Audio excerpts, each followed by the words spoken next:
नमस्कार, मैं अर्चना शर्मा चढ़ीगढ़ एमटीवी देख रहे हैं सभी दर्शकों का स्वागत करती हूं। आप देख रहे हैं उत्तर प्रदेश के समाचार। उत्तर प्रदेश एसटीएफ ने गंगोह थाना क्षेत्र में एक बड़ी कार्रवाई को अंजाम देते हुए 1 लाख रुपए के इनामी बदमाश सिराज को मुठभेड़ में मार गिराया है। सुल्तानपुर जिले के निवासी सिराज को एसटीएफ मेरठ की टीम ने करीब 6 बजे सुबह घेर लिया था, जिसके बाद हुई मुठभेड़ में उसे ढेर कर दिया गया। सूत्रों के मुताबिक एसटीएफ के मेरठ इकाई को सिराज के गंगोह क्षेत्र में छिपे होने की सूचना मिली थी और इस मुखबिर की सूचना के आधार पर टीम ने तत्काल कार्रवाई करते हुए क्षेत्र को घेर लिया। जैसे एसटीएफ की टीम ने बदमाश सिराज को आत्मसमर्पण करने के आदेश दिए, उसने जवाबी फायरिंग शुरू कर दी। एसटीएफ ने भी जवाबी कार्रवाई की, जिसमें सिराज गंभीर रूप से घायल हो गया। घायल अवस्था में उसे तत्काल अस्पताल ले जाया गया, जहां डॉक्टरों ने उसे मृत घोषित कर दिया। जानकारी के मुताबिक सुल्तानपुर के बहुचर्चित अधिवक्ता आजाद हत्याकांड में मुख्य आरोपी और 1 लाख रुपए में इनामी बदमाश सिराज अहमद को एसटीएफ ने मुठभेड़ में मार गिराया है और सिराज अहमद सुल्तानपुर जिले के कोतवाली नगर क्षेत्र के लोलेपुर गांव का रहने वाला था। मुठभेड़ स्थल से एसटीएफ ने एक मोटरसाइकिल, 30 बोर और 32 बोर के 2 पिस्टल, दोनों बोर के भारी मात्रा में जिंदा कारतूस, खोखा कारतूस, 4 मोबाइल फोन, 2 वाईफाई डोंगल, एक छोटा बैग और आधार कार्ड समेत अनेक कागजात बरामद किए हैं। पुलिस के मुताबिक सिराज अहमद का आपराधिक इतिहास बेहद लंबा है और उसके खिलाफ उत्तर प्रदेश के विभिन्न जनपदों में गंभीर धाराओं में करीब 30 से ज्यादा मुकदमे दर्ज थे। मुख्यमंत्री आदित्यनाथ ने 1 जनवरी से 31 जनवरी 2026 तक प्रदेश व्यापी सड़क सुरक्षा महीना आयोजित करने के निर्देश दिए हैं। मुख्यमंत्री ने कहा कि केवल चालान करना सड़क दुर्घटनाओं को रोकने का स्थायी समाधान नहीं है। उन्होंने निर्देश दिए कि जो लोग आदतन यातायात नियमों का उल्लंघन करते हैं, उनके विरुद्ध कठोर कार्रवाई की जाए। ऐसे मामलों में ड्राइविंग लाइसेंस जब्त करने और वाहन सीज करने की स्पष्ट नियमावली तैयार कर उसका सख्ती से पालन कराया जाए। सीएम ने कहा कि नए वर्ष की शुरुआत औपचारिक आयोजनों से नहीं, बल्कि सड़क सुरक्षा जैसे अत्यंत संवेदनशील विषय पर ठोस संकल्प के साथ होनी चाहिए। शासन के वरिष्ठ अधिकारियों, मंडलायुक्तों और जिला अधिकारियों के साथ आयोजित उच्च स्तरीय समीक्षा बैठक में मुख्यमंत्री ने आह्वान किया कि सड़क सुरक्षा अभियान औपचारिकता बनकर न रह जाए, बल्कि यह जन आंदोलन बने। मुख्यमंत्री योगी ने निर्देश दिए कि सड़क सुरक्षा माह को 4E मॉडल के आधार पर संचालित किया जाए। मुख्यमंत्री ने एम्बुलेंस सेवाओं और स्कूल वाहनों की फिटनेस की विशेष जाँच कराने के भी निर्देश दिए। कैबिनेट मंत्री बेबी रानी मौर्य के छोटे भाई की जिला अस्पताल में पर्ची बनवाते समय हार्ट अटैक से मौत हो गई। वह सीने में दर्द की परेशानी पर इलाज कराने गए थे। उन्हें तत्काल इमरजेंसी में भर्ती कराया गया, जहां उन्हें बचाया नहीं जा सका। केंद्रीय विधि संस्थान रोड हंदारी निवासी उमेश कुमार 61 वर्षीय सीने में दर्द की परेशानी पर जिला अस्पताल में इलाज कराने के लिए गए थे और पर्चा बनवाते वक्त वह गिर पड़े। इस पर स्टाफ ने सीपीआर दिया और तत्काल इमरजेंसी में भर्ती कराया गया, लेकिन उन्हें बचाया नहीं जा सका। उनका ताजगंज मोक्षधाम में अंतिम संस्कार कर दिया गया।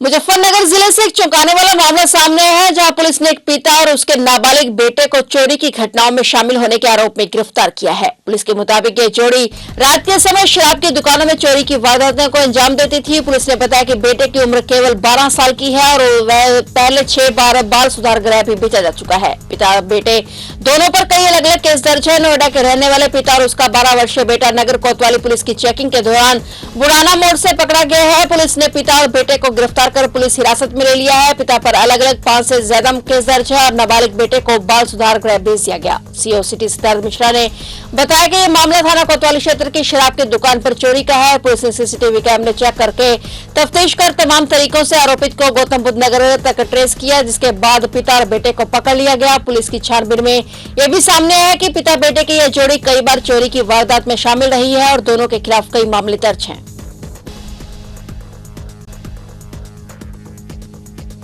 बिजनौर में डीएम आवास को कुर्क करने के आदेश ने अफरा तफरी मचा दी है। मुरादाबाद की लारा कोर्ट ने एक अभूतपूर्व फैसला सुनाते हुए बिजनौर के जिलाधिकारी के शासकीय आवास को कुर्क करने के आदेश दिए हैं। मामला भूमि अधिग्रहण से जुड़ा है। याचिकाकर्ता उमेश का आरोप है कि कोर्ट के आदेश के बावजूद मुआवजा नहीं मिला। डीएम ने 5 साल से मामला लटका रखा है। मुरादाबाद की लारा कोर्ट ने डीएम जसजीत कौर को 9 जनवरी को तलब किया है। लारा का मतलब भूमि अर्जन, पुनर्वास और पुनर्व्यवस्था वन प्राधिकरण से है और कोर्ट ने रजिस्ट्री की शर्तों को तय करने के लिए 9 जनवरी को डीएम बिजनौर को हाजिर होने का आदेश दिया है। अदालत में वादी उमेश के अधिवक्ता ने बताया कि जमीन के मुआवजे के मामले में डीएम बिजनौर की ओर से कोई आख्या भी प्रस्तुत नहीं की गई है। दोनों पक्षों के तर्कों को सुनने के बाद कोर्ट ने आदेश 21 नियम 24 सीपीसी के तहत कलेक्टर बिजनौर के शासकीय आवास को कुर्क करने के आदेश दिए।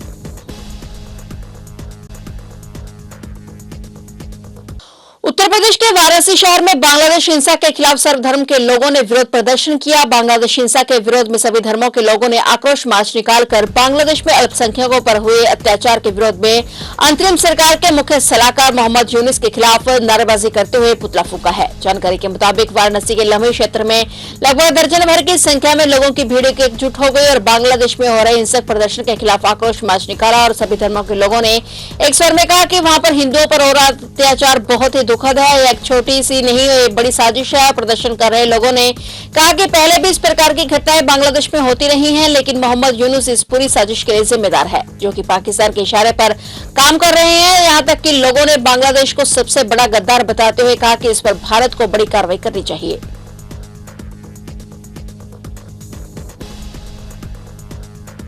बिहार के मुख्यमंत्री नीतीश कुमार ने कार्यक्रम में मुस्लिम महिला के चेहरे से नकाब हटा दिया और इसे लेकर विपक्ष के साथ कई मुस्लिम संगठनों ने प्रतिक्रिया व्यक्त की और अब इस मामले को लेकर उत्तर प्रदेश के पूर्व मुख्यमंत्री और बहुजन समाज पार्टी की राष्ट्रीय अध्यक्ष मायावती ने भी सीएम नीतीश कुमार को सलाह दी है। बसपा चीफ मायावती ने कहा कि बिहार के मुख्यमंत्री नीतीश कुमार द्वारा डॉक्टरों को नियुक्ति पत्र वितरण के सार्वजनिक कार्यक्रम में एक मुस्लिम महिला डॉक्टर का हिजाब हटाने का मामला सुलझाने की बजाय खासकर मंत्रियों आदि की बयानबाजी के कारण विवाद का रूप लेकर यह लगातार तूल पकड़ता ही जा रहा है, जो दुखद और दुर्भाग्यपूर्ण है। मायावती ने कहा कि यह मामला पहली नजर में ही महिला सुरक्षा और सम्मान से जुड़ा होने के कारण मुख्यमंत्री के सीधे हस्तक्षेप से अब तक सुलझाना चाहिए था, खासकर तब तक जब कई जगह पर ऐसी अन्य वारदातें भी सुनने को मिल रही हैं। अच्छा होगा कि मुख्यमंत्री इस घटना को सही परिप्रेक्ष्य में देखते हुए इसके लिए पश्चाताप कर लें और कड़वा होते जा रहे इस विवाद को यहीं पर खत्म करने का प्रयास करें। इसके अलावा मायावती ने बांग्लादेश में बिगड़ते हालातों पर भी चिंता जताई। लखनऊ में भ्रष्टाचार के खिलाफ बड़ी कार्रवाई हुई है। पीजीआई थाने के उप निरीक्षक अमर कुमार को 13,000 रुपए की रिश्वत लेते हुए एंटी करप्शन ब्यूरो ने रंगे हाथ पकड़ा है। पीड़ित की शिकायत पर एसीबी ने जाल बिछाया था। इस कार्रवाई के बाद पुलिस विभाग में हड़कंप मच गया। आरोपी दारोगा पर एक मामले में पीड़ित को अनुकूल कार्रवाई का आश्वासन देकर रिश्वत मांगने का आरोप था। पीड़ित ने इस अवैध मांग से परेशान होकर एंटी करप्शन ब्यूरो से शिकायत की और इसके बाद एसीबी ने पूरे मामले की गोपनीय तरीके से जांच और सत्यापन कराया। शिकायत सही पाए जाने पर ट्रैप योजना के तहत पीड़ित को तयशुदा राशि के साथ आरोपी दरोगा के पास भेजा गया। जैसे दरोगा अमर कुमार ने पीड़ित से 13,000 रुपए की मांग की और रिश्वत ली। एंटी करप्शन ब्यूरो की ट्रैप टीम ने तत्काल कार्रवाई करते हुए उसे रंगे हाथों दबोच लिया। आरोपी की तलाशी लेने पर उसके पास से रिश्वत की पूरी रकम भी बरामद कर ली गई। एसीबी अधिकारियों ने मौके पर ही आवश्यक कानूनी प्रक्रिया पूरी की। आरोपी उप निरीक्षक के खिलाफ मुकदमा दर्ज कर आरोपी को हिरासत में लेकर पूछताछ शुरू कर दी गई है।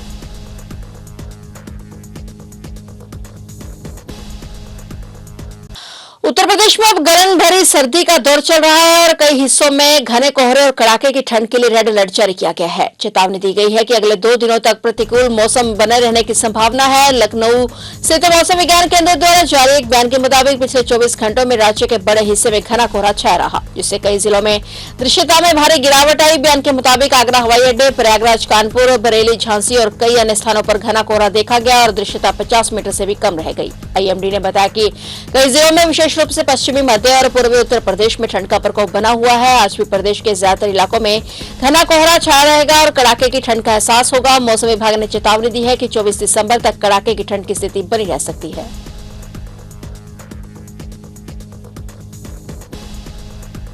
फिलहाल उत्तर प्रदेश के समाचारों में इतना ही और नए समाचारों के साथ फिर से हाजिर होंगे। तब तक के लिए देखते रहिए चढ़ती कला टाइम टीवी।